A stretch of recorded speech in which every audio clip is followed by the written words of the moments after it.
And now, live from the 13 Now Digital News Desk, this is the Friday Night Fever Afterburn, sponsored by Beef O'Brady's.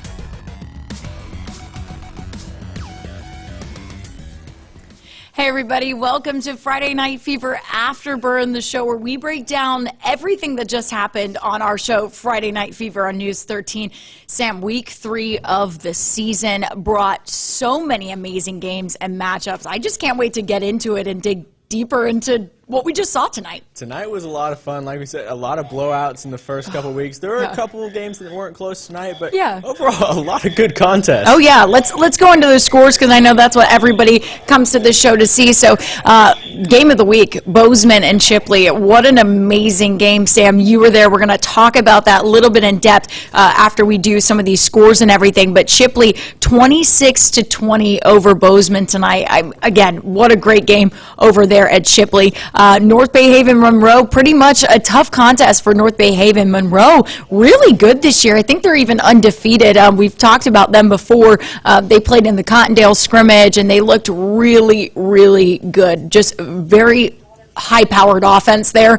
And Sam, I mean, you were at that scrimmage. You know exactly what they bring to the table, right? Right. That team is huge. They have a lot of athletes. I would say some Division I athletes. I would say so, These too. guys Yeah. look huge. And it wasn't just Cottondale in the preseason last week. They shut out Chipley, who we see is a good team this year. They shut them out 16-0. Yeah. So Monroe, they got a good defense, a good offense, a lot of great athletes. Oh, yeah. Something brewing over there in Quincy. Oh, definitely. Hey, Crystal from Port St. Joe. Hey, Lois. I think that's Lois from Bluntstown. And Kevin, did Vernon play tonight? No, Vernon did not play tonight. Their game with Port St. Joe was canceled this week due to COVID-19 on Vernon's side of things. Vernon did not have enough numbers to play at the end of the day, so their game was canceled this week. So we don't have a Vernon final score for you. We don't have a Port St. Joe final score with you for you. Sneeds or Graceville did not play this week due to COVID, sorry, excuse me. So we do not have finals from those because they did not play. Mosley and Arnold, I was at Gavlac for that stadium. We joked about it on the show, and hopefully some people got it, but Mosley really likes the number 42. They really do, because they've scored that on their opponents for 3 weeks in a row now. So 42-0 Rutherford, 42-0 Bay, and then Arnold this week, actually scoring some at the end there. I didn't see the final parts of the game, but I think a pick 6 from one of Arnold's players was scored one of the touchdowns, and then I don't know where the other one came from, but man, they put up a little bit of fight there at the end. Yeah, absolutely. Arnold, they put up the best fight they could, and like we said, we kind of deem Mosley those top dogs of Bay County this year, and like you said, that Jackie Robinson number is something that's kind of hanging out for them this year for whatever reason. But you know, Arnold, they did put up a fight at the end, but again, Mosley, they've established, that's 3 straight wins over Bay County teams. Are they the Bay County team? I'm going to say yes. I'd say they're 3-0 against Bay County opponents, so you got to kind of deem that to be the case. I'm waiting for a team that gives them a real contest. Like, I'm waiting for, a really close one, maybe like a Niceville. Obviously in the preseason we saw them go up against the Eagles, and man, that was a close one, 14-13. So I'm waiting for a game like that, but we'll see if it comes with Mosley. I'm looking at the comments now. Hey, Heather from Chipley. Chad, 52 block punt for scoop and score. Go Chipley Tigers. I think he's a fan of number 52. Yeah, that was a great play over there. Oh yeah, it was difficult to kind of see the number. I had coaches and players running in front of me. I was trying to get the zoom in and see the number, but yeah, that's right, 52. He's the one for the block of scoop and score. Start the game. Angela says, hey from Bulldog Nation. Hey Angela, good win for your Bulldogs tonight. If you're talking about Freeport's Bulldogs, if you're talking about Mariana Bulldogs, not so good for Mariana. 18-0 against the Bluntstown Tigers. Bluntstown back at Bowles Field this week for the first time since being on the road at Georgia for the last 2 games. They beat both Georgia teams they played, but now coming back home, this was a test for them. And man, oh man, did they pass that test, right? 18-0. That's great to come back at your home field and beat them, right? Yeah, absolutely. Like we said, this is Bluntstown's first victory of the year in Florida, but hey, they're all all three count the same. They're 3-0 to start the season. And again, Mariana, they're no slouch. So, I mean, Bluntstown 3-0 against 3 noteworthy opponents. Oh, yeah. And I think Heather says, wow, what a game. Go Tigers. Definitely, Heather, you're not wrong on that. Michael Duncan, so that's my boy, Hunter Duncan, for the play of the night. That was, he didn't get the win, but that was who we were looking at, right? We were looking for it right during the show. We're like, who's number 22? Who's number 22? Guy? Hunter Duncan, that's the man. Play of the night. Remember it right here. That was great, Michael. You should be very proud of your boy tonight. That was awesome. Landon asked, what was the score of the Walton Braves? Well, look, Landon, I believe we have that one for you, Spencer. I don't know if we do have the Walton Braves score put up. He's going to throw it up right now. It's okay, so our producer is telling us it's not the confirmed final score of the Walton game, but it's what we got from ScoreStream, which is our what we use for our scores. So Walton 54 to Jay 17. I could believe that because Walton has been pretty impressive over the past couple of games, and Jay has struggled against some panhandle opponents. So I could believe 54 to 17. If it's wrong, let us know. Let us know in the comments if you know the real Walton Braves score. We believe that's what it is, but again, we're just going off with what we've been told. So if any of the scores are incorrect, please, please, please let us know. Angela, yeah, go Freeport Bulldogs tonight. Lois said go Tigers from Bluntstown. So that's awesome. Yeah, a lot of great games tonight. Let's go into them a little bit deeper.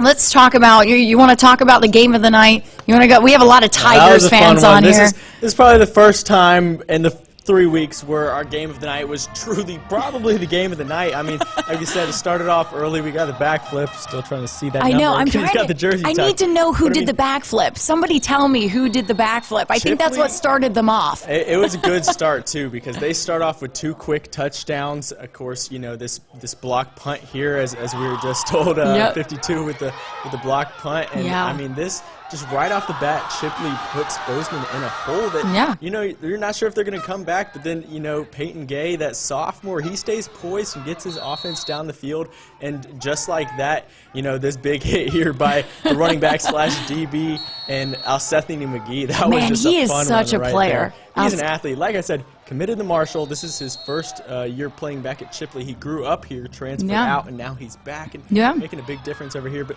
yeah, this game going back and forth. Bozeman takes the first lead at the end of the first quarter, 13-12, and then this one just back and forth the rest of the way. It comes down to, you know, Bozeman was down 2 touchdowns with about 6 remaining. They score. They cut it to 6, but then Chipley, they get it done and go into victory formation at the end and just close it out. Do you think it's almost, Sam, and maybe this is wrong, I almost think this is kind of the push that Chipley needs, because they knew that they have talent. There's no denying that. We talk about their players that are committed to different places and different D1 programs, so they have the talent. But I almost think it's honestly the new coaching staff and what they're instilling in these guys, that the talent was always there. It's now that they're just being led in a different way that's like, hey, this is how you guys are supposed to play, and they fight to the end. I mean, we've seen that all over their matchups so far. I got some big news for you in the comments. That's Andrew Wofford with the backflip, number 5. Thanks, Chad, with the information there. I love you guys in the comments here, because you really make this show fun, because you tell us exactly what we need to know when we need to know it. I'm amazed by how much the comment section knows. That's amazing. But, yeah, I think Andrew Watford with that back. I want to know how to do a backflip now. Do you? Hey, I mean, they had the sign that said Buck season is open. Turned out to be that way. They got the win, 2-1. But like you're saying, this is a big game for Chipley. But you know, if Bozeman would have got the win, this would have been huge for them as well. So both of these teams, this was kind of a decider of how, you know, the early on part of the season was going to go. And Chipley, they grinded out at home, and now they're 2-1. Bozeman 1-2. That makes a big difference to start off. It really does. It really does. Well, it was a great game of the week. There's no denying that. I know we have a lot of Bluntstown Tiger fans on here. I think we have a lot of them in the comments. I see Mickey Allen there saying they are 3-0 on the season right now. Since we're finally getting able to talk about Bluntstown because they're finally back in Florida this week, I told Coach Bo Johnson earlier this year, or actually earlier this week, excuse me, I said, Coach, when are you coming back to the state of Florida so we can actually cover your games? He laughed. He said, well, this week. And honestly, this matchup I think was really good, and the score may not show it. The score may not show it. It never does. But Mariana is not a team that's bad this year. Everyone keeps saying, oh, well, they keep getting shut out and things keep happening. You know, Port St. Joe in the first week. Well, they came back last week and beat North Florida Christian, who are 8-time state champions. They came back and beat them 35-34, 1-point victory. So they're not a bad team. But I think some of these 1A schools in the area, they get a bad rap. Oh, they're 1A. They're 1A schools. They're 1A schools. No, they're not. No, they're not. 1A is one of the most competitive classes in the entire state of Florida. And that's why I think it's going to be so interesting when we get down the season, Sam. We get into those SSAC playoffs, the Sunshine State Athletic Conference playoffs, and we see all of those 1A powerhouses from around the state go up against each other and kind of duke it out for a winner among the 1A schools. I mean, I just think that is going to be so awesome, and this exactly proves that. 18-0, that final. Man, oh man. Oh, you're exactly right. That 1A ball is no joke. I mean, Bluntstown, Sneads, Port St. Joe, of course, Baker, who we haven't really seen a whole lot of this year. I mean, those 1A schools, they're going to be showing a lot to us this year. Later on in the year, when they really start to set each other apart. We didn't see Sneads play this week. Again, that was another game that was canceled due to COVID within the Graceville program. I saw a couple of the Graceville players out over there at Chipley tonight watching, so they kind of got to scout their opponents while their team had it off and had to go into quarantine this week. But again, 1A football, Bluntstown proving themselves to be a noteworthy. And you know what's interesting about this matchup, too? I'm looking at the stat breakdown as well from this game. And Jordan Pride, we actually didn't see a lot of him in this matchup. He doesn't have a lot of yards on the night, not a ton of, only 5 rushing yards, not a ton. Now, I could be missing something here, but we didn't see a ton of him. And he's one of their best players, arguably. Obviously a commit to FSU. I mean, he's definitely one of their top players. If he's not playing a lot and they're still beating higher classes, they're still beating good teams, that bodes well for the rest of the year for them. Yeah, absolutely. A lot of these teams just see that. Their top player gets shut down, and coaches accept that. South Walton, I guess, for one example, coach up there was saying, hey, if you shut down, Pierce, we got Cade, we got these other we got all these other guys. The same thing. If you're going to put double coverage on Jordan Pride, we'll attack you with everything else.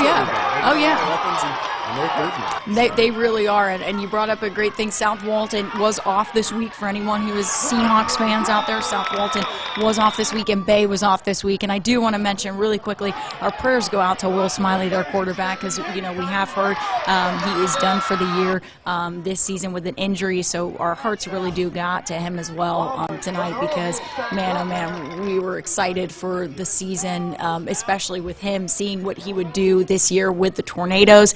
And unfortunately, he's out for the rest of the year. So just prayers go to Will Smiley over at Bay for tonight as well. So, but let's look at those final scores once again. Rutherford, Weewahitchka. I was actually impressed by the Rams tonight, and we got to talk about someone very in particular for the Rams, Jonathan Walker, who definitely gets the MVP award tonight because, I mean, he won the game for them. I mean, if he didn't make both of his kicks extra points tonight, they wouldn't have won. So, or it could have gone into overtime, which would have even been crazier. So, you are absolutely right. And I mean, it's not often, especially at the high school level, when your top probably athlete on the entire roster is your kicker.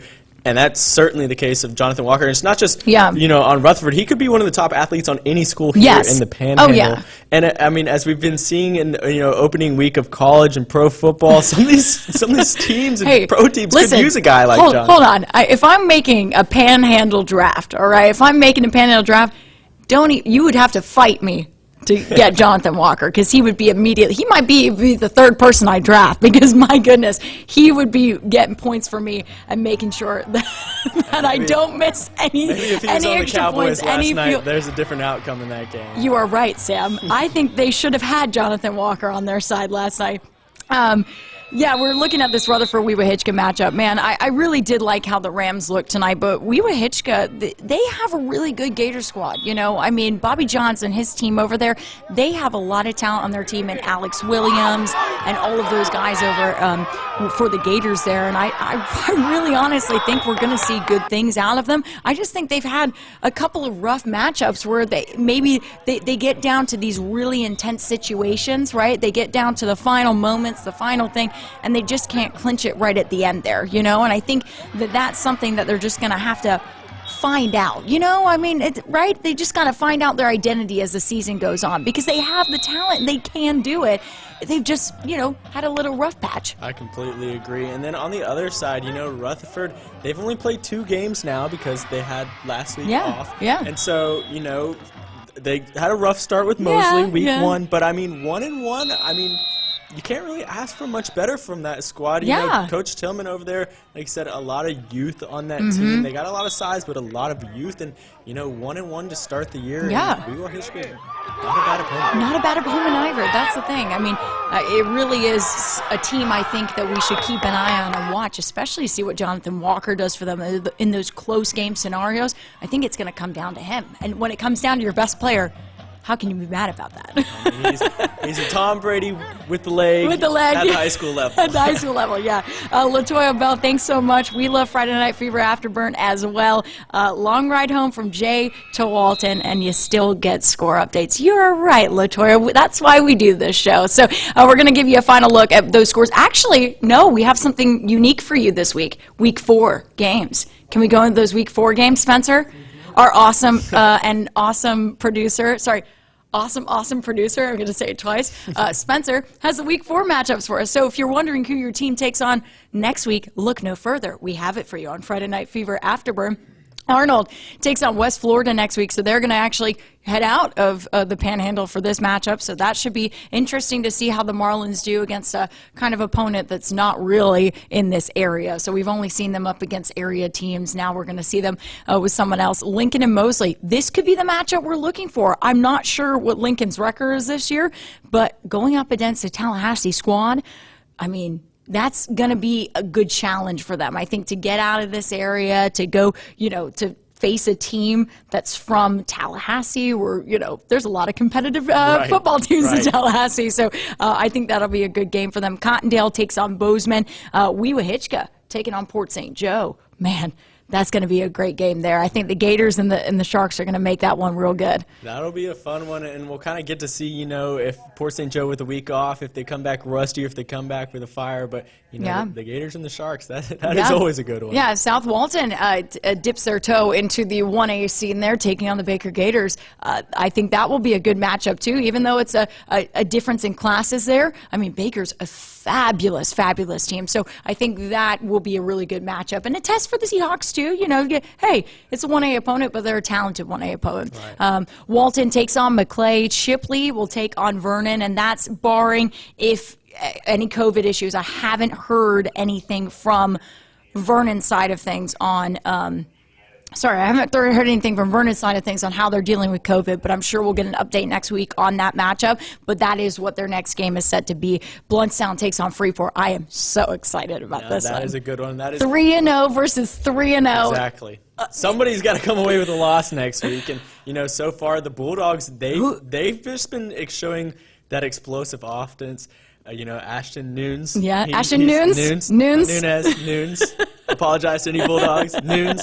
He's a great player back there, slinging the ball around. Oh, my gosh. He is a quarterback, man. That's awesome. Down there, just huge. I know. So seriously. That'll be a fun one. Who do you think's going to win? Sam, can I ask you who you think's going to win? See, that is a tough one because I've seen a lot more of Freeport, and so it's kind of hard. You have seen a lot more of Freeport. We saw that toe touch catch last week. Oh, man. They're just highlight reel after highlight reel over there in Freeport. And then Bluntstown, like I said, haven't seen as much, but they just look so physical tonight. Yeah. If they can, you know, keep Ashton in the pocket, if they can keep him from, you know, scrambling and making those long plays, I think Bluntstown might have a slight advantage there, but slight. I think it's almost very slight. But Freeport, you know, they got a great squad over there. I could see them, you know, putting up 40. You know. Yeah, he didn't answer. If you noticed at home there, he did not answer my question of who he thinks will win. He's playing the real politician here. So, yeah, I think it's a close one. I think maybe that's even game of the week. I could see game of the week. Yeah, game of the week. All right, we'll have to make it. We'll confirm. We'll see if it's our game of the week. North Bay Haven takes on Graceville. Rutherford takes on Mariana. I'm actually excited to see that matchup too. Oh yeah, see the Bulldogs go up against the Rams. Mariana looking to bounce back. Yeah, that'll be a fun one. That one will be a good one too. Liberty County versus Franklin County. The battles of the county is there, and Sneads versus Holmes County as well. That one should be a great game too. So we will see how everybody does next week for week 4, but man, I don't know. This is like I said last week, this is just such a good year for all these teams. And I even told Coach Johnson, we were chatting on Zoom the other day, I said, man, I'm just really excited about this year. I just don't know what it is. I just have a good feeling about all these teams in our Panhandle this year. A lot of great teams. And just a quick shout out, we didn't get to see Sneads this week. But Jason Patterson coming into this week was the 3rd highest rusher in the state in all classifications, again, with that Graceville game being canceled. You know, he wasn't able to compile, 250 more yards a game. But he wasn't. Again, just shout out to Jason Patterson. He's had a great start. Definitely. Shout out to him. Shout out to him. And honestly, that's all the time we have for tonight. We love spending this time with you guys here on Facebook, and we love that you guys enjoy it as well. So we'll see you next week for week 4 of the season. We'll see you again on Friday Night Fever. Make sure you watch Friday Night Fever on News 13 each Friday night, 10:15, because you're going to get all the highlights there. This is only for, our breakdown and our fun score talk and all of that, but you're going to want to go to Friday Night Fever on News 13 for all those highlights and more. So we'll see you guys then next week, week 4. We're ready for it. See you guys.